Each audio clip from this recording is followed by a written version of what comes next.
How would you summarize why men are in crisis now? I think it's because in a deep level, the West has lost faith in the idea of masculinity. Now, that's no different than the death of God. It's the same thing. So you'd say, well, the divine symbol of masculinity has been obliterated.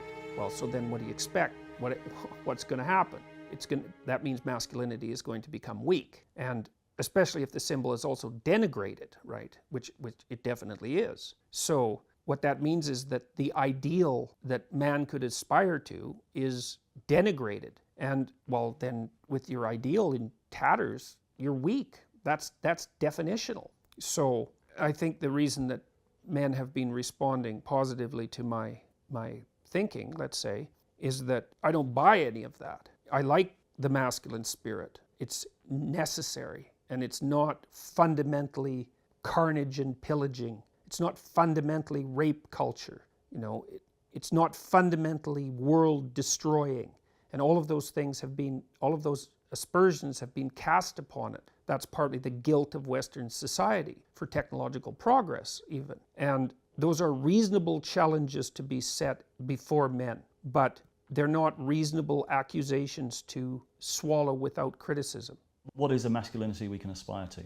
Well, it's responsibility fundamentally, and it's to put it symbolically is that your responsibility is to incarnate the spirit of the Logos. That's your responsibility. That's your role in life. You know, it's obvious it's obvious in some ways. If you look at the people that other people spontaneously respect, unless they've become unbelievably cynical, it's the people who adopt responsibility and deal with it competently. So it's not a mystery that that would be what you could aspire to. Now, it gets undermined if you feel that that force of responsibility is the raping and pillaging patriarchal culture that's despoiling the natural environment and that's equivalent to a cancer. Well, you know, no, I don't buy that. Why? So the idea is that boys are socialized to be pathologically masculine by men. We're assuming they're fathers. Okay, so then why is it in families with no fathers that everything falls apart? And then, like, no one disputes that that's the case. So, and then they also assume that aggression is socialized. It's like, no, aggression is innate. Peacefulness is socialized. And how is it socialized? Well, men, for example, one of the things that men do with their young boys is wrestle with them. They rough and tumble play with them. Well, what is that? Well, it's aggression. It's like, no, it's not. It's play. And what do you do when you're rough and tumble playing? It's like you show the boy, and the girl too, because it happens with girls, how much they can exert themselves physically and still have the game continue.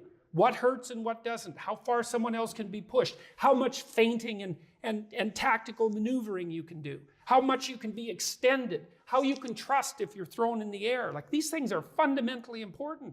And men do a lot of that. But we know what happens if people act poorly, if men act badly. We know what happens. We know that the world turns into something that's so close to hell that the difference is trivial. We know that. That's the story of the 20th century. So we should learn that lesson. And what that lesson is pick up the world on your shoulders and walk forward. Pick up the world with all of its trouble, with all of its suffering, with all of its evil, and move forward with it. And in bearing that burden, learn that you're the sort of creature that can bear that burden and therefore deserving of respect.